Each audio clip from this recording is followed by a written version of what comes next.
Telangana Andhra Pradesh students కి good news అండి. Amity university హైదరాబాద్కి వచ్చేసింది. సో 11 క్యాంపసెస్ ఆల్ ఓవర్ ఇండియాలో ఉన్నాయి. 12th campus in Hyderabad Rajiv Gandhi international airport లో ఉందండి. 20 acres క్యాంపస్. సో ఈ అకాడమిక్ ఇయర్ కి మనం అడ్మిషన్స్ తీసుకుంటున్నాము. Engineering, BBA and BCA.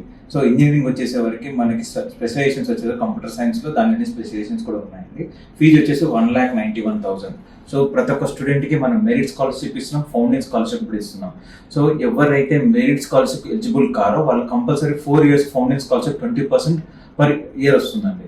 Second వచ్చేసే వరకు నాన్ ఇంజనీరింగ్ వచ్చి 15% పర్ ఇయర్ వస్తుంది ఫౌండేషన్ స్కాలర్షిప్.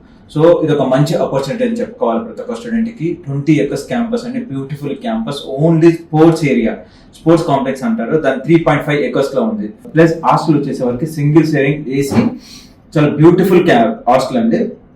1,85,000, ఫుడ్కి వచ్చేసి 4,500 to 5,000 rupees పర్ మంత్ ఉంటుందండి.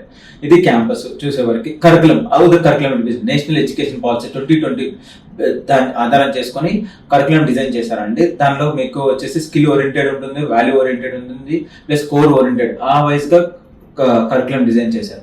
నెక్స్ట్ థర్డ్ ఏంటంటే హార్డ్ అండ్ టెక్నాలజీ, ఏదైతే ఇండస్ట్రీలో ఛాలెంజెస్ ఫేస్ చేస్తున్నారో దాన్ని బేస్ చేసి కరికులం డిజైన్ చేశారండి. సార్ ఫ్యాకల్టీ ఎలా ఉంటారు? ఫ్యాకల్టీ బేస్డ్ ఏంటంటే 100% PhD faculty with industrial experience అండి. సో వాళ్ళతో మనం స్టూడెంట్స్ కి చెప్పిస్తాం. ఇది bullet points of Amity university అండి.